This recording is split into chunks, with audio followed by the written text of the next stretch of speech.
Hello বন্ধুরা, welcome back to my channel. আশা করি তোমরা সবাই খুব খুব খুব ভালো আছো। আমিও ভালো আছি। বুঝতেই পারছো আমার পিছনে ব্যাকগ্রাউন্ড দেখে। এখন আমি আর বাপের বাড়িতে নেই। এই ঘন্টাখানেক হলো চলে এসেছি বাপের বাড়ি থেকে। ছেলের যেহেতু আজকে ভাইটার ক্লাস কম্পিউটার, সেই জন্য চলে আসতে বাধ্য হলাম। উবেরে করে চলে এলাম, নাহলে ছেলের জামা কাপড় পরতে খুব অসুবিধা হচ্ছিলো। বাসে ট্রামে করে ওরকম হাত কাটা গেঞ্জি পরে তো আসা যাবে না, আর বাসে ট্রামে আসাটাও রিস্ক। ও হাত নাড়াতে পারছে না, সেখানে যদি কোনো ধাক্কাধাক্কি খায় তাহলে তো মানে ও মরমে মরিয়া হয়ে যাবে, এতটাই ওর কষ্ট হচ্ছে। তাই জন্য ও বের করেই আসতে হলো। এই এসে ছেলে পড়তে চলে গেল, আর আমি এই ঘর দৌড় সব এই কদিন ভালো করে তো আর ঝাড় করেনি, সেগুলো সব ঝাড় ঠাড় দিলাম। দিয়ে এবার একটু চা করে নিয়ে বসেছি আমি, আর বর এসে গেছে। বরকে একটু মুড়ি চানাচুর একটু চা করে দিলাম। ছেলে আসবে, ছেলেকে আসলে একটু ম্যাগি করে দেবো, অল্প করে একটা ছোট ম্যাগি করে দেবো। তারপরে ওর বাবা আবার ওই ব্লিঙ্কিটে অর্ডার দিয়ে চিকেন আনিয়েছে, সেই চিকেন দিয়ে কি বানাবে। কদিন বাদে ছেলে বাড়িতে এসছে, ছেলেকে একটু রান্না করে খাওয়াবে না। ছেলে আবার চিকেন খেতে ভালোবাসে, বাবা সানডেতে চিকেন খেয়েছে, সেই জন্য ছেলেকেও খাওয়াতে হবে। ওই রান্নার ডিপার্টমেন্টটা আমাকে এখন আর দেখতে হবে না। আবার রুটিও আনতে দিয়ে দিয়েছে ছেলেকে টাকা, ফেরার সময় ছেলে রুটিও নিয়ে আসবে। বললো রেস্ট যখন পেয়েছো, আজকের দিনটা পুরোটাই রেস্ট পাও। যাই হোক, আমি এখন এই যে চা বিস্কুট নিয়ে চলে এসেছি। এই যে চা বিস্কুট নিয়ে চলে এসেছি। তোমাদের সাথে যে কথাটা শেয়ার করার ছিল সেটা হচ্ছে, এই যে আমি গেলাম বাপের বাড়িতে শনিবার দিন গেছিলাম। তারপর রোববার দিন সকালবেলা তো এমন হাঁটলাম যে কি বলবো, ওই হাঁটাই আমার কাল হয়ে গেছিলো। যার জন্য আমি রবিবারের ব্লগটা কমপ্লিট করতে পারিনি, সোমবার দিন সকালবেলাও ব্লগ করতে পারিনি, দুপুরবেলা করলাম। তারপর সেটাকে তো একসাথে আমি পোস্ট করেছিলাম। সোমবার দিনকে বলেছিলাম তোমাদের উইদাউট জগিংয়ের আমি প্রিপারেশন তো গেছি, না আছে জুতো, না আছে জামা কাপড়। যাই হোক, ঠিক আছে, জামা কাপড়টা হয়ে গেছে ম্যানেজ, কিন্তু জুতোও ম্যানেজ হয়নি। আর সব থেকে বড় জিনিস যেটা আমার জগিংয়ের মাস্ট, সেটা হচ্ছে আমার নি ক্যাপ। ডাক্তার আমাকে নি ক্যাপ ছাড়া কোনো রকম জগিং করতে বারণ করেছে। পাহাড়েও বলেছে তো নি ক্যাপ নিয়ে যেতে অবশ্যই। সেই নি ক্যাপটা তো আমি নিয়ে যাইনি। এবার যেহেতু সানডে ছিল 1 তারিখ, আমি ভাবলাম যে মাসের প্রথম দিন, ওই দিনটা মিস করবো। সেজন্য আমি গেলাম জগিং, ওই স্লিপার পরে জগিং করেছি। কিন্তু আমার হাঁটার স্পিড তো ভীষণ জোরে, মানে আমি চাইলেও সেটাকে কমাতে পারি না, কেন জানি না, আমি কিছুতেই আস্তে হাঁটতে পারি না। সেই জোরে জোরে জোরে জোরে প্রায় আধ ঘন্টা মতো হেঁটেছি। হেঁটে বাড়িতে চলে এসেছি। আর যখন হাঁটা শুরু করলাম, তখন আমার ডান পায়ে একটা টান অনুভব করছিলাম। ভাবলাম যে না, মনে হচ্ছে হাঁটতে পারবো না। ও মা, হাঁটতে হাঁটতে দেখি ব্যথা পুরো উধাও, কোনো ব্যথাই নেই। সুন্দর বেশ হেঁটে এলাম। তখন তো আর বুঝতে পারিনি যে এর ফল কী হবে। উইদাউট নি ক্যাপ হেঁটেছি, হাঁটুতে খুব প্রেশার পড়েছে। ঘরে এসেছি, এসে ওই ফ্রেশ হয়ে ব্রেকফাস্ট খেলাম। খেয়ে দিয়ে এবার দেখছি যে পাটা না একটু ব্যথা ব্যথা করছে, জ্বালা জ্বালা করছে হাঁটুর ভেতরে। ও মা, সেই জ্বালা কাকে বলে! যেন মনে হচ্ছে কেউ লঙ্কা মানে খানিকটা পেস্ট করে জয়েন্টের ভিতর করে ঢুকিয়ে দিয়েছে। এত জ্বালা করছে কি বলবো বন্ধু তোমাদের। মানে আমি বিছানায় গিয়ে শুয়েছি, তাতেও শান্তি পাচ্ছি না। ছেলেকে বলছি পায়ের ওপর একটু হাত দে, ও বলছে হাত দিলে কি আর জ্বালা কমবে। তারপরে একটা ওই অয়েলমেন্ট মতো ছিল, সেইটা লাগালো, তাতেও জ্বালা কমছে না, তো অসম্ভব জ্বালা করছে। তারপরে জ্বালার চোটে কখন ঘুমিয়ে পড়েছি একটু। যখন ঘুম থেকে উঠলাম তখন বাজে প্রায় 2টো বাজে। তখন উঠতে হলো, কারণ দিদি ভাইয়ের বউ একা একা করছে, মার শরীরটা খারাপ বলেই গেলাম। যদি আমিও গিয়ে ওরকম ঘুমাই, এটা বাজে ব্যাপার না। তো একা পারছে না বলে মেয়েটা, তাই জন্যই তো আরও গেলাম, যে মা আরও একটু মানে একাকিত্ব কাটবে, আর মৌয়েরও একটু হেল্প হবে। সেখানে যদি আমি শুয়ে থাকি তো খারাপ লাগে। উঠেছি, কিন্তু জ্বালা তো আমার ভেতরে করছে, আমি তো কাউকে বলছি না যে আমার কী জ্বালা করছে।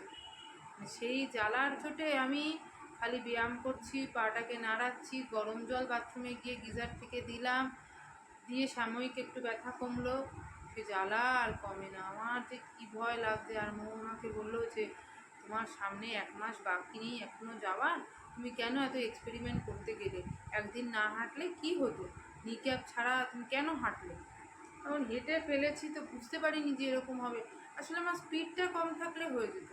স্পিডটা তো কমাতেই পারি না আমি, শুরু করি ধরুন আসতে, এবার কোথা থেকে যে আমার মধ্যে একটা পাওয়ার আছে, হর্স পাওয়ার যাকে বলে, সে আমি জোরে জোরে হাঁটি।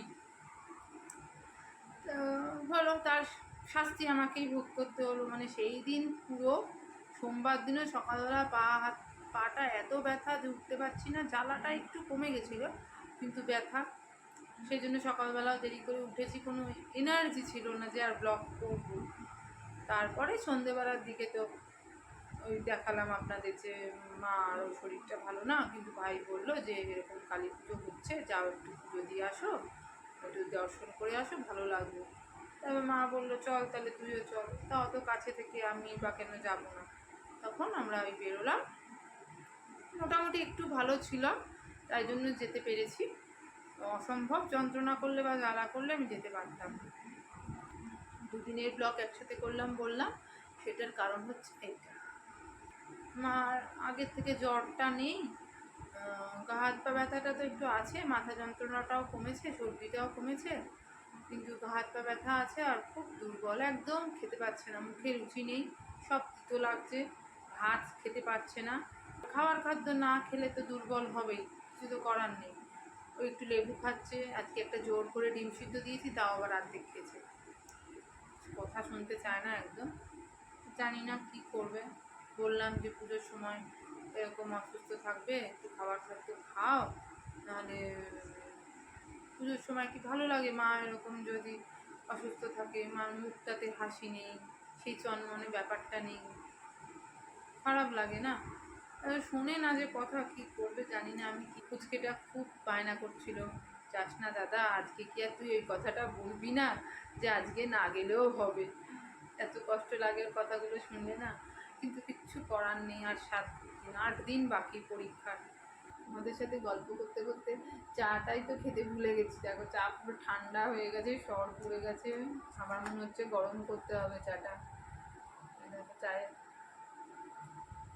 পুরো ঠান্ডা হয়ে গেছে, গরম না করলে খাওয়া যাবে না। আর চাটা খেয়ে যাই। চলুন এবার আপনাদের রান্নাঘরে নিয়ে যাই, কি রান্না হচ্ছে সেটা দেখাবো। এই যে চিকেন নিয়ে এসছে,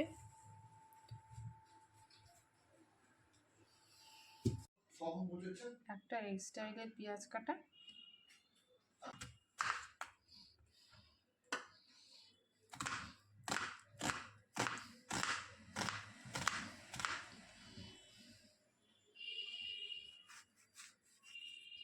এটা আবার আরেক ধরনের কাটা, একটা রান্না 2 ধরনের পেঁয়াজ কাটা পড়বে।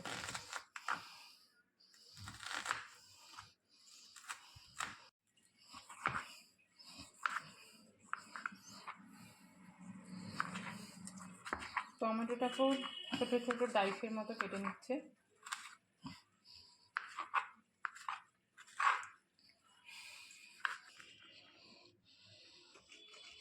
চিংড়িগুলোতে একটু করে কাট লাগিয়ে দিচ্ছে যাতে ভিতরে ভালো করে নুন মশলা ঢুকে।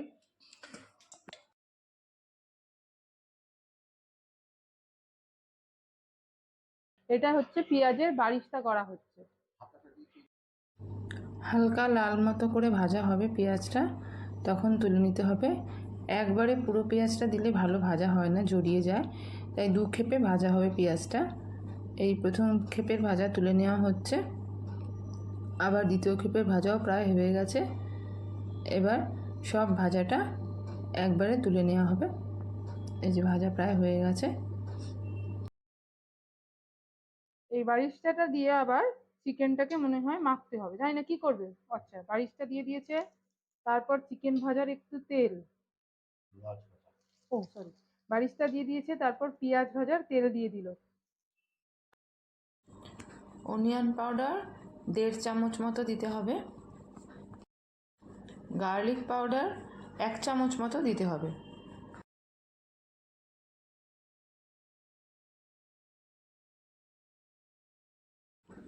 জিঞ্জার পাউডার 1 চামচ,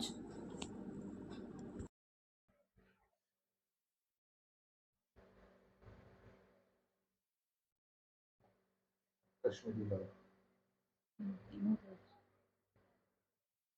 1 চামচ কাশ্মীরি লাল, ছোট চামচের 2 চামচ ঝাল লাল,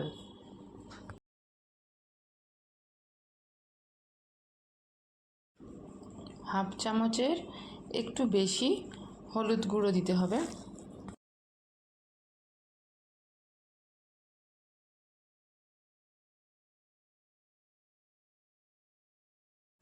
ধনে গুঁড়ো 1 চামচ, জিরে গুঁড়ো হাফ চামচ, কসুরি মেথিও 1 চামচের মতো হাতে করেই একটু গুঁড়ো করে দিয়ে দিতে হবে, চিকেন মশলা হাফ চামচের মতো, নুন স্বাদ মতো, চিনিও স্বাদ অনুযায়ী দিতে হবে। এইবার সব উপকরণ খুব ভালোভাবে মেখে নিতে হবে মশলার সাথে।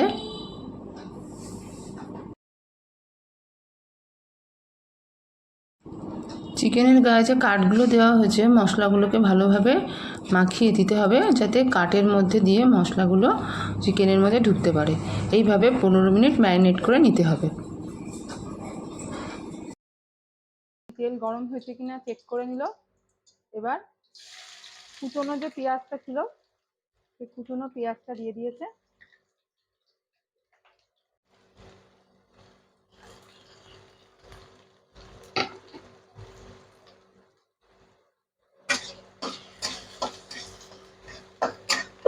পেঁয়াজটাকে বেশ ট্রান্সলুসেন্ট করে ভেজে নিতে হবে।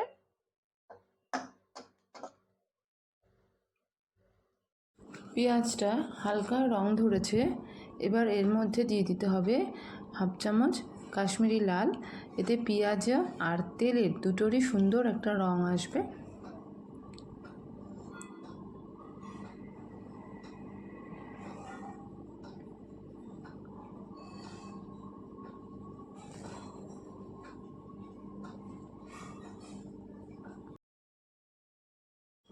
পেঁয়াজটা বেশ ভাজা ভাজা হয়ে গেছে, সুন্দর রঙও এসেছে। এই পর্যায়ে টমেটো কুচিটা দিয়ে দিতে হবে। এবার সব কিছু ভালোভাবে নাড়াচাড়া করতে হবে। এবার টমেটোর উপর কিছুটা নুন দিতে হবে, তাহলে টমেটোটা তাড়াতাড়ি নরম হয়ে যাবে। সব কিছু ভালোভাবে নাড়াচাড়া করে নিতে হবে। টমেটোটাও নরম হয়ে এসেছে। এবার 15 মিনিট ম্যারিনেট করে রাখা চিকেনটা দিয়ে দিচ্ছে একে একে। গায়ে মশলাগুলো কি সুন্দর মাখানো হয়েছে দেখুন।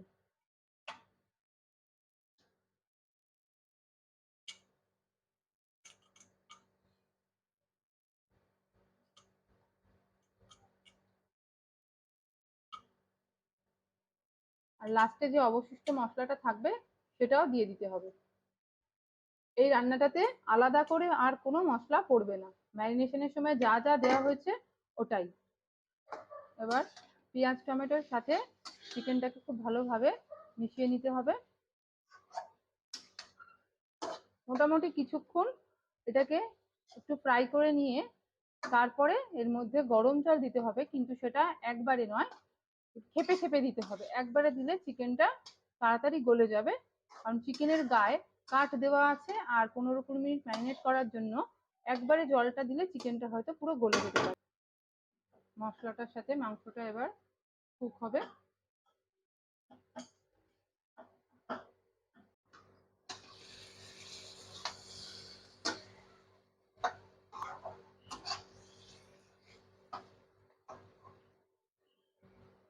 মশলার পরিমাণটা বেশি বলে মাঝে মাঝে নাড়িয়ে নিতে হবে। মশলাটা যেহেতু এখানে বেশি আছে সেজন্য তলা লেগে যাওয়ার একটা চান্স থাকতে পারে, তাই জন্য সামান্য জল দিয়ে চিকেনের সাথে এটাকে একটু নাড়িয়ে নেবে, নাহলে তলা লেগে গেলে তখন আবার রান্নাটা নষ্ট হয়ে যাবে। একদম সামান্য জল দিয়ে। এবার কষতেও সুবিধা হবে আর তলাটাও লাগবে না। রংটা যা এসছে না বন্ধু, দারুণ সুন্দর রংটা এসছে।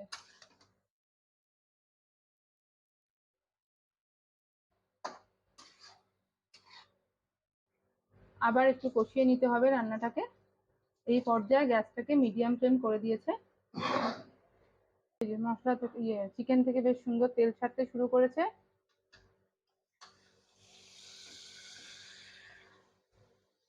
আরো একটু নাড়াচাড়া করে নিতে হবে। আর গন্ধটা যা বেরিয়েছে না, রান্নাটার নাম যখন আপনারা জানবেন তখন ভাববেন এটা আবার কোন রান্না।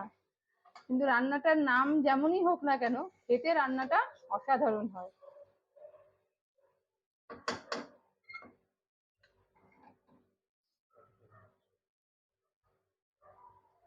এবার আরো খানিকটা গরম জলটা যেটা করেছিল সেটা ওই ম্যারিনেট করা যে চিকেনের গামলাটা ছিল, ওই গায়ে কিছুটা মশলা লেগেছিল, তো তাই জন্য গরম জলটাকে ওর সাথে মিলিয়ে দিয়ে ওই জলটা দিচ্ছে এবার খেপে খেপে। এবার আরো খানিকটা জল দিয়ে দিল। বেশ, এবার গায়ে থেকে সব মশলাটা একদম গ্রেভি ফর্মে চলে এসছে।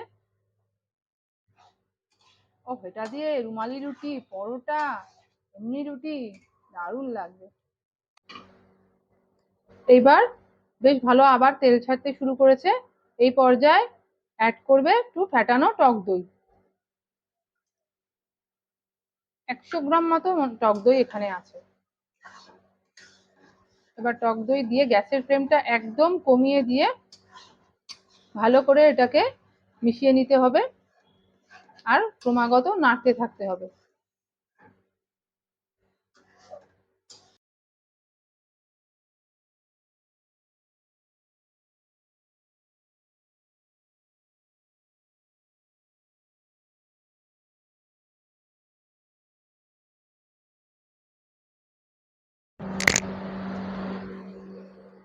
দই দিয়াটা শুনেছে, দই মেলানোর পর রান্নাটা থেকে আবারও তেল ছাড়তে শুরু করেছে।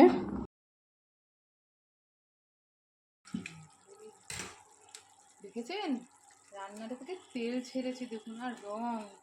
এই ঢাকনাটা খুলে এবার আবার একটু নাড়াচাড়া করে দেবে। তারপর আবার কিছুক্ষণ ঢাকা দিয়ে রান্না করতে হবে।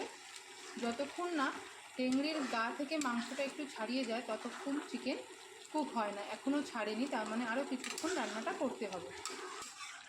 একটু লো ফ্লেমেই করতে হবে রান্নাটা, নাহলে মশলাটা পুড়ে যাবে আর চিকেনটাও সিদ্ধ হবে না।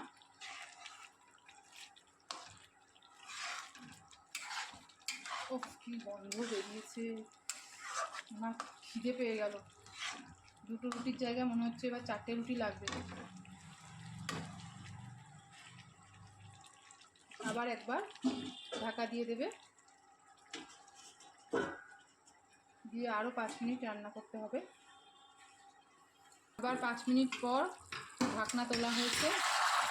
এই যে মশলা একদম দারুণভাবে তেল ছেড়ে দিয়েছে, গা থেকে কি সুন্দর মাংসও ছেড়ে দিয়েছে, মানে এবার চিকেনটা কুক হয়ে গেছে। এবার কাজ হচ্ছে ঢাকনা খোলা অবস্থাতেই এই জলটাকে মেরে একদম মাখা মাখা, হ্যাঁ, আগুনটাকে জোরে দিয়ে ঢাকনা খোলা অবস্থাতেই এই জলটাকে মেরে নিতে হবে। নিয়ে চিকেনটা একদম হবে মাখা মাখা।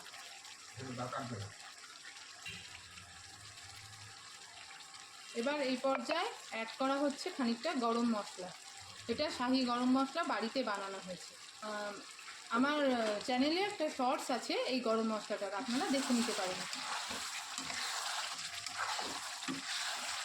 এবার ভালোভাবে গরম মশলাটা দিয়ে চিকেনটাকে নাড়াচাড়া করে নেওয়া হচ্ছে।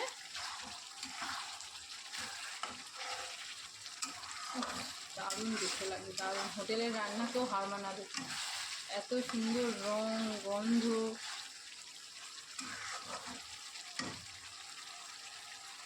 এই দেখুন কি সুন্দর, গ্রেভিটা একদম থকথকে হয়ে গেছে। এর থেকে বেশি শুকোলে আবার রুটি দিয়ে খাওয়াটা প্রবলেম হয়ে যাবে।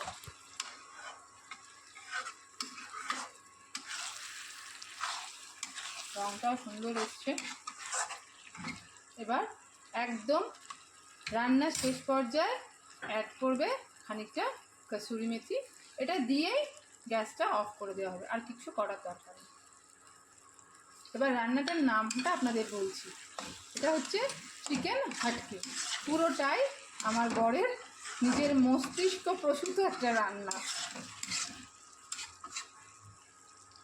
হয়ে গেল, গ্যাস অফ করে দেওয়া হলো, রান্না কমপ্লিট।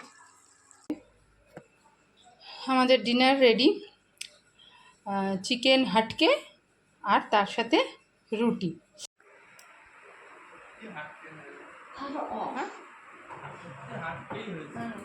ভালো না, ভালো না।